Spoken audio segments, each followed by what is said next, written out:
My brother spread rumors I was gay to ruin my political campaign. The truth about his own closeted life was much more interesting. Everything started falling apart 3 weeks before the election when my campaign manager pulled me aside after a rally. The look on his face told me something was seriously wrong before he even opened his mouth. He'd been getting calls from reporters asking about my personal life, specifically whether I was hiding something from voters.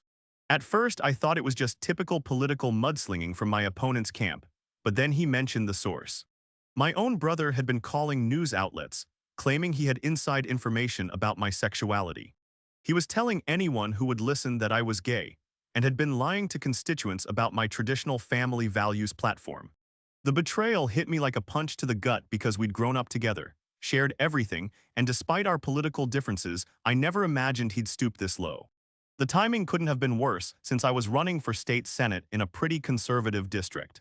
My platform centered around fiscal responsibility and traditional values, which resonated with voters in our rural community. Now suddenly, whispers were spreading through coffee shops and community centers about whether I was being honest with people who trusted me. I confronted him that evening at his apartment, and the conversation got heated quickly.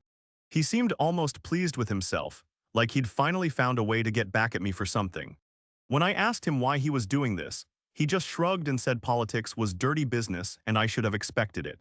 The coldness in his eyes was something I'd never seen before. What made everything worse was that the rumors weren't even true, but in politics, perception often matters more than reality. My poll numbers started dropping as word spread through social media and local gossip networks. Campaign volunteers began canceling their shifts, and some donors asked for their money back.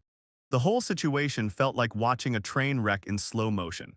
My wife was devastated by the whole thing, not because she believed the rumors, but because she couldn't understand why my brother would hurt our family this way. She'd always been close to him, treating him like the brother she never had. Now she felt betrayed and confused, wondering if she'd ever really known him at all. The media attention was relentless for about a week, with reporters showing up at campaign events and asking pointed questions about my personal life. I tried to stay focused on the issues, but every conversation seemed to circle back to the rumors. Local news stations ran segments about the allegations, and my opponent started making veiled references to character and honesty during debates. Then something unexpected happened that changed everything completely. I was at home one evening, feeling pretty defeated and considering dropping out of the race, when I got a call from someone I didn't recognize. The voice on the other end was nervous and shaky, saying he had information about my brother that I needed to know. He wouldn't talk over the phone, but agreed to meet me at a diner outside town. The next morning, I drove to the meeting feeling like I was in some kind of spy movie. The guy turned out to be someone my brother had been seeing secretly for over 2 years. He was married with kids, which explained why everything had to be kept quiet. He showed me text messages and photos that left no doubt about the nature of their relationship. Apparently, my brother had been struggling with his own sexuality for years, while maintaining a public image as a straight man. He'd been married twice, both marriages ending badly when his wives suspected something was wrong. The guilt and self-hatred had been eating him alive, and when I started running on a traditional values platform, it triggered something in him. The guy explained that my brother had been drinking heavily and talking about how hypocritical politicians were. He'd become obsessed with the idea that I was just like him, hiding my true self while preaching about family values. In his twisted logic, destroying my campaign was somehow going to expose the hypocrisy he saw everywhere in politics. I felt sick to my stomach learning all this, not because of who my brother was, but because of how much pain he must have been in. All those years of family dinners and holiday gatherings, he'd been carrying this secret while watching me build a life and career. The resentment and jealousy had been building up inside him like pressure in a boiler. The revelation put me in an impossible position, because I couldn't use this information to defend myself without destroying my brother's life. His secret partner begged me not to expose them, explaining that his wife and kids would be devastated if the truth came out. I realized that getting revenge would just create more casualties in an already messy situation. Instead, I decided to take a different approach entirely. I called a press conference and announced that I was withdrawing from the race due to personal family matters. I didn't mention the rumors or try to defend myself against the allegations. I simply said that family had to come first, and I needed to focus on some private issues. The political world was shocked by my decision since most people expected me to fight back against the rumors. Campaign staff were confused and disappointed, feeling like we were giving up just when we needed to push harder. My wife supported the decision, though she worried about what it would mean for our future and whether I'd regret walking away. After the press conference, I drove straight to my brother's apartment and knocked on his door. When he opened it, I could see the guilt and shame written all over his face. He'd been drinking again, and the apartment was a mess. I told him I knew about everything, and he just broke down completely. We talked for hours that night, really talked for the first time in years.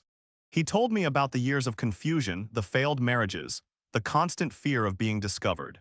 He'd been living in a kind of hell, watching me succeed while he struggled with something he couldn't even admit to himself. The political campaign had become a symbol of everything he resented about his own life. I realized that my brother hadn't been trying to hurt me specifically. He'd been trying to hurt the image of success and happiness that I represented. In his mind, if I was hiding something too, then maybe his own secrets weren't so shameful. It was a messed up way of thinking, but I could understand how someone in that much pain might rationalize it. The hardest part was helping him see that destroying other people wouldn't fix his own problems.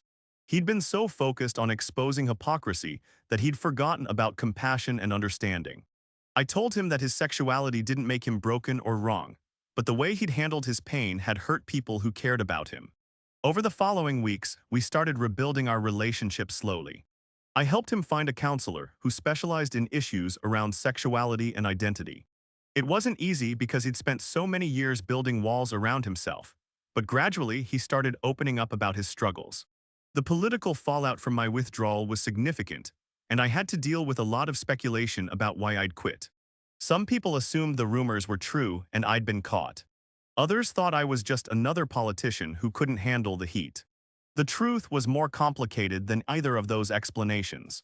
My wife and I had long conversations about what this meant for our future. She was incredibly supportive, but I could see that the whole experience had changed how she looked at politics and public service. The idea that family members could turn on each other so viciously was hard for her to accept. 6 months after dropping out of the race, I got a call from my brother's secret partner. He was getting divorced and had decided to come out to his family. He wanted to thank me for not exposing their relationship and for helping my brother work through his issues.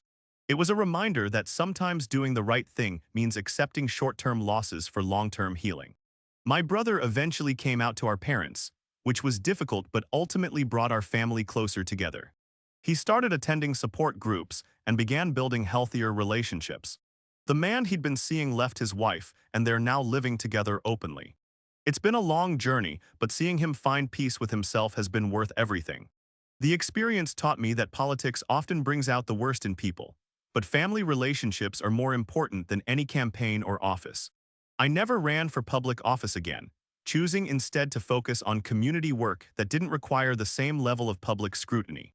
Sometimes the greatest victories come from knowing when to walk away. Looking back, I realized that my brother's betrayal was actually a cry for help that I'd been too busy to hear. He'd been drowning in shame and self-hatred while I was focused on votes and poll numbers. The campaign gave him a way to lash out at everything he resented about his own life, even if it meant hurting me in the process. The whole situation could have destroyed our family permanently, but instead it forced us to confront truths we'd been avoiding. My brother's journey toward self-acceptance wasn't easy, but it was necessary. He had to stop running from who he was before he could start building an authentic life. I sometimes wonder what would have happened if I'd fought back against the rumors, instead of withdrawing from the race. Maybe I could have won and gone on to have a successful political career. But I'm convinced that taking the high road was the right choice, even if it cost me everything I'd worked toward. The strangest part is that in trying to destroy my political ambitions, my brother actually gave me something more valuable. He forced me to examine what really mattered in life and to prioritize relationships over ambition. That lesson has shaped every decision I've made since then. These days, my brother and I have a relationship that's stronger than it's ever been. We talk regularly, and he's become an advocate for others struggling with similar issues. The pain he caused was real, but so is the healing that followed. Sometimes the most destructive betrayals lead to the most profound transformations. The political world moved on quickly, as it always does, but the personal changes lasted much longer. I learned that forgiveness isn't just about letting go of anger. It's about understanding the pain that drives people to hurt others. My brother's actions were wrong, but they came from a place of deep suffering that I hadn't recognized. I never got to serve in the state senate, but I found other ways to make a difference in my community. The experience taught me that leadership isn't always about holding office. Sometimes it's about making difficult personal choices that nobody else will ever know about. The quiet victories often matter more than the public ones. My wife and I are stronger now too, having weathered a crisis that could have torn us apart. She saw me choose family over career, and that decision reinforced the values we both care about. The whole experience, as painful as it was, ultimately brought us closer together. Looking at my brother now, happy and authentic for the first time in his adult life, I know that walking away from politics was the right choice.